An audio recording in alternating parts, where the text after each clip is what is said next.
If you were a teen in the 60s or 70s, you would have heard a song written by John Lennon called Imagine. The song hit number 3 on the Billboard 100 and has been sung or played at numerous events since that time. In an interview, John Lennon presented the message of the song, and here's what he said. With Imagine, we're asking, can you imagine a world without countries or religion? It's the same message over and over, and it's positive. His philosophy was that we could achieve utopia by eliminating religion and country barriers. The lyrics of the song go this way. Imagine there's no heaven. It's easy if you try. No hell below us. Above us only sky.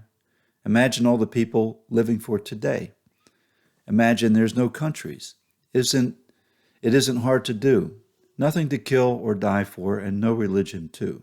Imagine all the people living in life in peace. You may say I'm a dreamer, but I'm not the only one. I hope someday you'll join us and the world will be as one.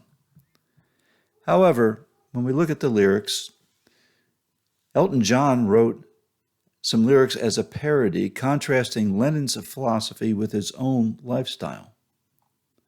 And Elton John's lyrics went this way. Imagine 6 apartments. It isn't hard to do. One is full of fur coats. The other is full of shoes. You see, contrary to Lennon's philosophy, the problem with the world was not the institutions. The problem with the world is explained by looking at the philosopher's own hypocrisy. In the heart of man, a corruption exists that inevitably foils the good intentions of the intellect. And this corruption is that of sin. In the Sermon on the Mount, Jesus presented a simple rule summarizing the law of God, a rule that we call the Golden Rule, which, if we follow it, would truly make the world a better place.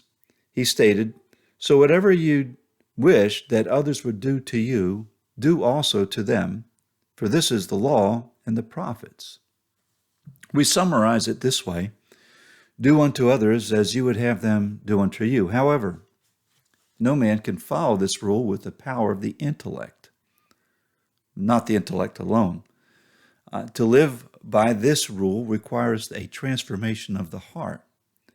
And this is the work of the Holy Spirit, who changes us and changes our nature in such a way as to give us a new desire to fulfill the purposes of God. And he also gives us an inner strength which is necessary so that we can do it.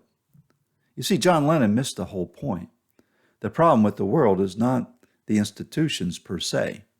The problem is the corruption of man, which results in flawed institutions. And certainly, if every man could live life by the golden rule, the world would then be a better place, wouldn't it? However, apart from a saving relationship with Christ, in which a person experiences the regenerative work of the Holy Spirit, man cannot live by the golden rule. Therefore, the problem is not that there is a heaven and a hell, religion or countries. On the contrary, the problem is that man has a corrupt nature. And the solution is not to imagine that heaven and hell, religion and country do not exist. The solution is found only in Jesus Christ and a born-again experience with him, by which our hearts are changed so that we will seek to fulfill the purposes of God on this earth. Only that's going to change anything. And so think about that. We run into people all the time, every day, who are saying we're going to fix the problem by changing government, by changing countries, by not having borders, all this stuff. But the real issue is in the heart of man. Only a life-changing experience with Jesus Christ can change that.